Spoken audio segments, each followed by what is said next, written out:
अस्सलाम वालेकुम। प्रोग्राम सहाफ़ी में मतीउल्लाह जान। आज chief justice of Pakistan justice Qazi Faez ईसा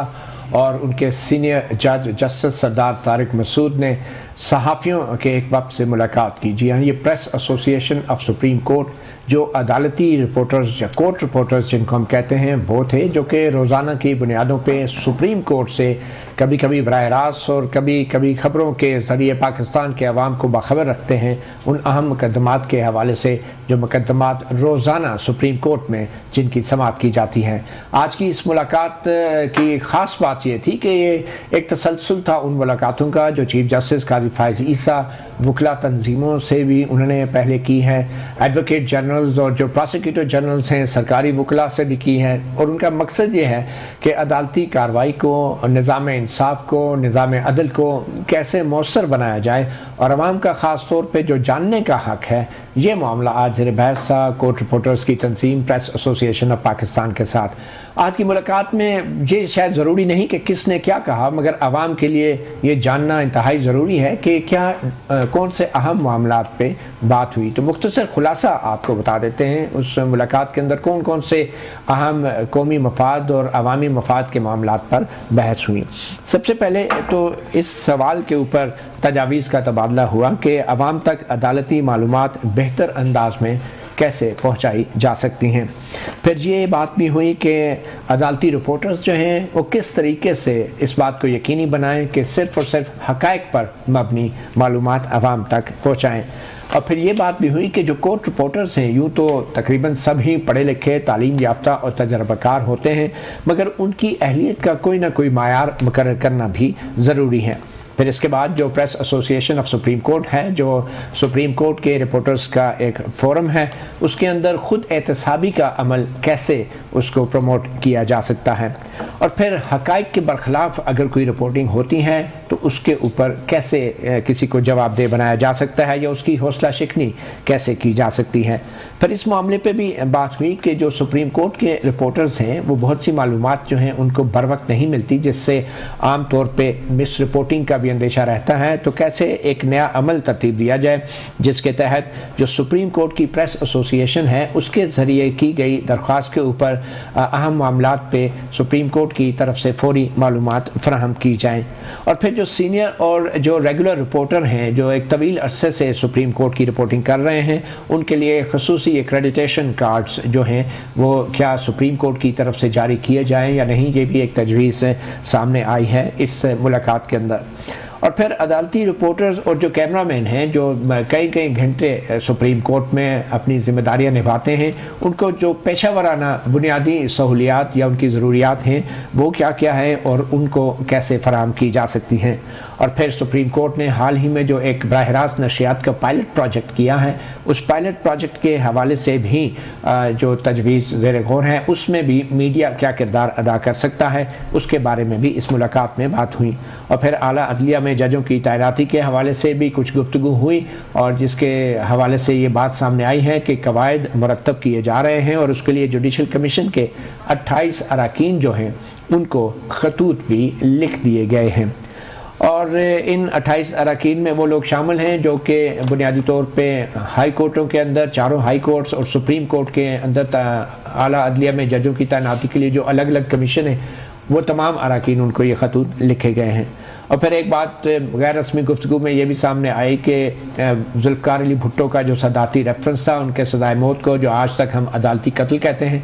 तो ये भी चीज़ सामने आई है कि उस सदारती रेफरेंस की समाअत भी होगी जब बादल छटेंगे, कुछ अहम मुकदमात में, कुछ मामलात में कुछ पेशरफ्त होगी, तो उसके बाद जुल्फ़िकार अली भुट्टो के हवाले से जो सदारती रेफरेंस है उसकी समाअत भी की जाएगी। और फिर एक अहम बात जो सहाफ़ियों की तरफ से कुछ सवालात उठाए गए थे, ख़ास तौर पे म्यूज़ियम में सुप्रीम कोर्ट की तारीख़ में जो चीफ जस्टिस साहिबान आते हैं उनकी तस्वीर भी तमाम जजेस की हैं। तो फिर ये मामला भी सामने आया कि आखिर उन जजों की तस्वीर क्यों नहीं है कि जिन जजों ने मार्शल लॉ और के PCO पे हल्फ उठाने से इनकार किया था और वो चीफ जस्टिस नहीं बन सके थे। तो बुनियादी तौर पे वो भी हमारे हीरो हैं तारीख़ के कौम के, तो उनकी तस्वीर भी होनी चाहिए। तो ये वो मामलात हैं, इसी के सिलसिले में हम बात करेंगे। आज हमें इस्लामाबाद स्टूडियोज़ में ज्वाइन किया है तैयब बलोच जो कि सदर हैं press association of supreme court of Pakistan के, और उनके साथ जनाब अब्दुल कयूम सिद्दीकी किसी तारफ़ के मुताज नहीं, ये भी हमारे सीनियर और एक्रेडिटेड रिपोर्टर हैं, और इनसे भी आज हम बात करेंगे। तो ये बलोच साहब, सबसे पहले तो आपसे गुफ्तगू का आगाज़ करते हैं। ये मुलाकात, इसका पस मंज़र क्या था और क्या मकासद थे बुनियादी तौर पर जो आज हुई है? देखिए, पस मंज़र तो यही है कि जब से चीफ जस्टिस काजी फैज़ ईसा ने अपना हलफ लिया, उसके बाद से उनकी ये कोशिश रही कि जो अदालती स्टेक होल्डर है उनको ऑन बोर्ड लिया जाए कि उनको क्या मसाइल दरपेश आते हैं। तो जैसा कि आपने देखा कि सबसे पहले जो है पाकिस्तान बार कौंसिल और सुप्रीम कोर्ट बार एसोसिएशन के वफूद ने जो है उनसे मीटिंग की, और उसमें जस्टिस सरदार तारिक मसूद भी शामिल थे। तो फिर उसके बाद जो है वो अटार्नी जनरल और जो एडवोकेट जनरल्स हैं वो भी सुप्रीम कोर्ट का या अदालती निज़ाम का हिस्सा हैं, तो उनसे भी मुलाकात की गई और इनसे तजावीज़ मांगी गई कि आप कौन सी बेहतर तजावीज़ दे सकते हैं जो आपको जो है वकालत में या अपने पेशा वराना जो चीज़ें आप सर अंजाम देते हैं, जो आपको वो मुश्किलात दरपेश आती हैं। तो ये बिल्कुल उसी पस मंज़र के अंदर जो है वो press association of supreme court से भी जो मुलाकात हुई, ये उसी पस मंज़र में थी, क्योंकि हम भी जो है वो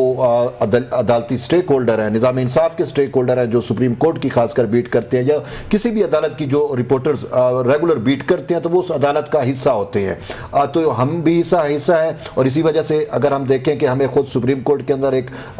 दफ्तर भी दिया गया, बाकी सहूलियात भी होती हैं, तो इसी वजह से चीफ जस्टिस काजी फैज़ ईसा उसको शायद दफ्तर तो नहीं कह सकते, लेकिन एक कमरा दिया गया जिसमें फैसिलिटेशन, दफ्तर तो सरकारी लोगों का होता है, बरक वो एक हमारा एक रूम है जिसमें हमें फैसिलिटेशन, ताकि हम वहाँ पे बैठ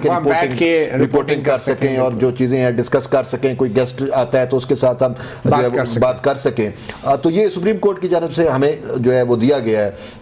तो इसी वजह से चीफ जस्टिस के जहन में ये बात ज़रूर थी कि जब दीगर स्टेक होल्डर हैं तो press association of supreme court भी हमारी स्टेक होल्डर है, तो इसी वजह से उनकी जानिब से जो है हमें बाकायदा इनवाइट किया गया। जस्टिस सरदार तारिक मसूद और चीफ जस्टिस ने मिल के हमें इन्वाइट किया, और उस ही इन्विटेशन के सिलसिले में फिर आज हमारी जो है वो मीटिंग हुई, मुलाकात हुई, जिसमें तकरीबन हमारे 43 मेंबर्स जो हैं वो उसमें शरीक हुए। और मीटिंग का मुद्दा मकसद ये था कि उसमें कोई सवाल जवाब नहीं थे, उसमें तजावीज़ जो है वो मांगी गई थी, और ये हमें इंटीमेशन दी गई थी कि आप अपनी ब्रेन स्टॉर्मिंग करके आए कि जो जो आपको मसाइल हैं पेशा वराना, उसमें जो चीज़ें आप प्रॉब्लम हो रही हैं या किस तरीके से हम इन चीज़ों को बेहतर बना सकते हैं। तो माशाल्लाह हमारे जितने भी मेंबरान हैं सब अपनी ब्रेन स्टॉर्मिंग करके गए थे। तो आज जो गपशप हुई वो बिल्कुल एक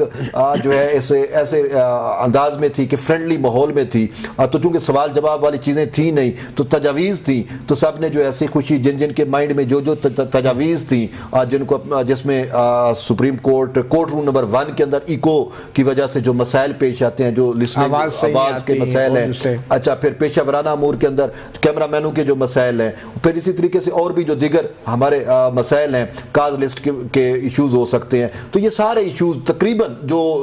43 मेंबर थे उनके माइंड में जो जो चीज़ें थी वो सारी जो है बड़ी ब्रीफली जो है डिस्कस की गई। करीम सिद्दीकी साहब, आपके नज़दीक चीफ जस्टिस का सबसे ज़्यादा फोकस किस बात पे था? और ख़ास तौर पे वो ये पहले भी कह चुके हैं कि एक्यूरेट रिपोर्टिंग होनी चाहिए, फैक्ट्स और ओपिनियन में फ़र्क होना चाहिए। तो ऐसी क्या नई चीज़ चीफ जस्टिस काजी फैज़ ईसा ला सकते हैं कि जो शायद पहले वाले जो चीफ जस्टिस साहिबान थे वो नहीं कर सके? ये तो मैं इस पर अब क्या कहा जाए, लेकिन जो तफसील से आपने बातें कर दी हैं, मेरा ख्याल उसके बाद कुछ ऐड करना वैसे ही मुझे लगता है कि गैर ज़रूरी होगा। उसके बाद मतलब मेजर तो यही सारी चीज़ें थी, उसमें आप प्रायोरिटाइज नहीं कर सकते हैं। लेकिन एक चीज़ है कि जाहिर है जो एक्यूरेट रिपोर्टिंग का जो है वो जाहिर होना चाहिए। उसमें मैं ये नहीं कहता कि भाई कुछ जानबूझ के गलत रिपोर्टिंग होती है या नहीं है, वो उसमें समटाइम समझने में गलती हो जाती है, और समटाइम एक ह्यूमन एरर जिसको आप कह सकते हैं वो होता है, तो उसको मिनिमाइज कैसे किया जा सकता है, बुनियादी तौर पे तो ये चीज़ थी। तो आपके ख्याल में ये जो इनएक्यूरेट अगर रिपोर्टिंग होती भी है तो उस हवाले से प्रेस एसोसिएशन के ऊपर भी बज़ाहिर तजावीज़ हैं कि उनके ऊपर भी कुछ जिम्मेदारी तो आती हैं। तो ये एक्रेडिटेशन की जो बात एक तजवीज़ सामने आ रही है, कि ख़ास तौर पे जो एक्सपीरियंस कोर्ट रिपोर्टर्स हैं उनको एक्नॉलेज किया जाए, रिकग्नाइज़ किया जाए और उनके लिए खसूसी कार्ड्स जारी किए जाएँ, उसका क्या मकसद हो सकता है? मकसद तो कोई नहीं, वो एक ऑनर है कि मतलब आप जो है वो आप, और वो भी कोई वो खुद नहीं देंगे, वो उन्होंने कहा कि प्रेस एसोसिएशन जो है वो खुद देखेगी उसको खंगाल के, बल्कि ये तजवीज़ भी हमारी तरफ से आई थी कि एक जो है जिस तरह से ये पार्लियामेंट्री रिपोर्टर्स एसोसिएशन है उनको भी एक पार्लियामेंट की तरफ से एक्रेडिटेशन कार्ड्स होते हैं, और ये इस रिपोर्टिंग के हवाले से कि भी उनको जैसे अभी बताया तैयब ने कि उसमें सम टाइम होता है कि आपको पता है पब्लिक इंपॉर्टेंस का जब कोई बड़ा मुकदमा लगता है तो कोर्ट रूम रश हो जाता है बहुत ज़्यादा, तो उसमें कम से कम उन लोगों को प्रायोरिटी तो हो कि भाई हमने जाके रिपोर्ट करना है क्योंकि रेगुलरली आते हैं। तो एक तो ये चीज़ है। दूसरा ये है कि मेरा ख्याल है कि एक अमेरिकन सुप्रीम कोर्ट के अंदर भी जो है वो इसी तरह से है कि वहाँ पे जो रेगुलर कवर करने वाले रिपोर्टर्स हैं तो वो एक्रीडेटेड वो जर्नलिस्ट होते हैं उनके बाद। तो मेरा ख्याल है कि अच्छी बात होगी कि उसमें एक जो है उसको अब देखना ये है इनकी एसोसिएशन ने और हमारी एसोसिएशन ने कि ऐसे कौन से लोग जो उनके समझते हैं कि जिसकी बुनियाद के ऊपर ये हो, फ्री फॉर ऑल भी नहीं होनी चाहिए ये चीज़ से। तो क्या मयार है आपके तैयब साहब आपके अभी तो पहले तजवीज़ आई, अब तो बैठेंगे इस पर ब्रेनस्टॉर्मिंग होगी। जनरली स्पीकिंग जो अभी इस वक्त कोर्ट के रिपोर्टर्स हैं उनके तजर्बे या एजुकेशन या उस हवाले से क्या क्या ऐसे सवाल उठते हैं आमतौर पे जिनका जवाब प्रेस एसोसिएशन को तलाश करना है? उसमें देखें बेसिकली चीज़ जो ये एक्रेडिटेशन वाला मामला देखें, या इसमें मेन चीज़ ये आ रही है कि जो हमारे सीनियर